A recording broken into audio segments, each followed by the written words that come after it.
Hey guys, welcome back to another haunted story. So, today's story isn't really like of the haunted sense. Like, it's not ghosts or hauntings or anything like that, but it is still a pretty spooky story, and I thought it would be really interesting to tell. I mean, this story, it's just, I don't even know how to explain it. It's trippy. This story is trippy. Okay, let me get situated. So what's particularly weird about this story is no one released the names of anybody. Not the main subject's name, not the parent's name, nobody. No names have ever been released, so it's kind of weird. I don't even know if I'm going to be able to find pictures to insert in the video, but if not, it's still a crazy story. So this boy... they call him the Druze boy because he was of Druze religion. He was born in Golan Heights, which is near the border of Israel and Syria, so they just called him the Druze boy. I don't know. And he was born with a very large red birthmark on his forehead. And I mean, obviously nobody thought anything of this. It's just a birthmark, you know. Everyone has them. I have them. But some say that birthmarks are like a sign of how you died in the past life. Well, when he turned 3 years old, he ended up telling his parents that he remembers dying from getting hit in the head with an axe in his past life. But the thing that's weird for me is he's 3 years old. Like, how did he even know those words? You know, I mean, do most 3-year-olds talk that much?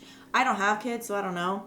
But do 3-year-olds normally have that type of vocabulary? I don't know. But so he tells his parents that he remembers dying from an axe in his head and that he remembers living close to the area that he was living at now. So his dad decides to gather some people from the village that they were living with and like go on a hunt. Pretty much. So they basically were just going around to different villages that were close by and asking people if they remember hearing about somebody getting killed with an axe or anything like that. So they ended up going to the first village, and that one was a bust. Nobody had heard anything. They went to the second village, same thing. So they get to the third village, and the boy starts to get memories back. Like, he's like, yes, this is exactly where it happened. This is where I used to live. So not only does he remember like where he lives in the village and everything, he remembers everyone's name that he knew in his past life that lived in that village. So then the boy starts to remember his own name and his murderer's name. Now again, I don't know these names because it hasn't been released. But someone from the village that was, you know, being a little looky-loo said that they knew the man that they were talking about being the boy in his past life. And the man told the boy and the group that the man that they were talking about disappeared 4 years ago.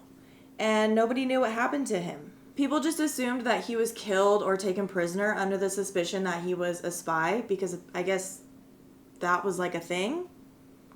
People thought there were spies and they would be punished, I guess, if they were. I don't know. It's very strange. So they're just walking through the village, you know, checking things out. And then the boy points out where he used to live. And next door, he points to a man standing outside, and he walks up to him, calling him by his name. And the man was like, who are you? You know, like, how do you know my name? Who are you? Are you a spy? And the boy started talking to him, and he said, quote, I used to be your neighbor. We had a fight, and you killed me with an axe, end quote. Like, this boy just straight up called out this man for killing him. And everyone in the group that is with him is just staring at this man, like, in complete shock. And of course, the man that is the accused murderer, his face just turns completely white, and he's just in complete disbelief. You know, like, who are you? How could you possibly know something like that, right? But then the boy says, I even know where you buried my body. This story is so wild. It's Oscar wild. It's insane.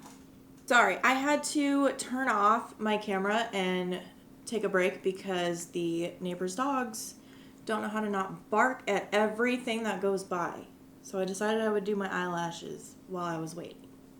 So, back to the story. So everyone's obviously freaking out, right? Like, how does this boy remember everything that has happened? Like, obviously he's not lying. He's not just making it up, because even the man that was accused of killing him just turned white. Like, it's just a major shock to everybody. So after the boy confronts the man, he takes the group that he's with and he leads them to this field that's like nearby, and he points to an area that is covered in rocks, and he's like, my body is under these rocks. And then he points somewhere else and he's like, sorry, you can see my light right there. And then he points to somewhere else and he's like, and the axe is over there. Like, how does this kid know all of this if he wasn't remembering his past life, right? It makes no sense. He's just a kid. I'm pretty sure he's older now when all this is happening. Maybe. So obviously after he points out like where his body is, the group starts digging up the dirt. You know, they want to see if this is true or not. And sure as shit, there's his freaking body. They found a skeleton of an adult man wearing what looked to be farmer's clothes. So obviously this man was a farmer. And on the head of the skull, there was a crack in it. And it lined up to be a wound from an axe. Is anybody else freaking out yet? Because this story literally is insane. Like, this boy knew everything spot on. So, of course, everyone in the group, after finding this body, just starts freaking out, you know? Like, holy crap, this boy is telling the truth. Like, we found his body. We found the murder weapon. What the F is going on here? And they all just stared at the man that was being accused of murdering him. Like, what do you have to say for yourself, sir? Like, he called you out. We all know the truth. Like, what do you have to say for yourself? So after they dug up the axe, which was the murder weapon, everyone just stared at the accused murderer. And, you know, pretty much, what do you have to say for yourself? And he just openly admitted to killing his neighbor. He was like, yeah, I did it. Sorry.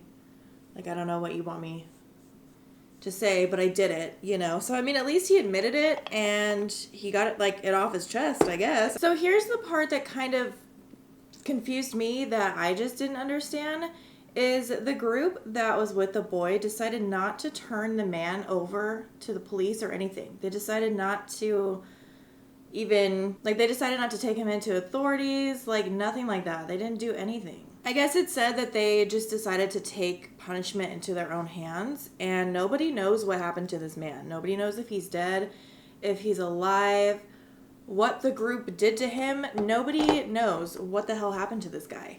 Like, he just up and disappeared. Nobody knows. There's not a single trace of him at all. And that's basically where the story ends. Nobody knows what happened to the man. Nobody knows what happened to the family and this little boy. Like I said, there was no reports of any names, nothing like that. I don't even know if I'm going to find pictures. But a man that was with the group that day actually did end up writing a story about this. I believe it's a book that has stories about all kids with reincarnation and past stories. It's called Children Who Have Lived Before. So if you want to read about that and read all the different stories of different children, you can. But I would love to hear your opinions on this story. What do you guys think? Do you think he was really reincarnated and remembering his past life? Or do you think it was all just a big hoax? I mean, because there's no reports of any names or anything like that. So how does anybody truly know what happened that day? I mean, I guess the man that wrote the book about it would know, but I mean, who's to say that he knows all the right information too? This lip gloss is just not doing it for me. It's like really sticky. Either way, the story was really, I don't know, the story was really bizarre to me because I mean, this boy knew everything. He knew where his body was buried. He knew the name of the man that murdered him. He knew where the axe was buried. He knew where he lived. He knew the village. He knew the people by their names. Like, it was just insane how he knew everything step by step. It's crazy. I don't know. But I would love to hear what you guys think down below. Do you guys believe in reincarnation and past lives? If you do, give this video a thumbs up and let me know. I don't know if that'll work, but anyways, so that is the story of the Druce boy, is what he's called, because nobody knows his name. Yeah, I really hope you guys liked this video. If you did, go ahead and leave this video a like, and don't forget to subscribe to my channel. All the products that I used today will be linked down below, as always, including my social media, so don't forget to follow me there. And I have nothing else to say except I love you guys, and I will see you in the next one. Bye!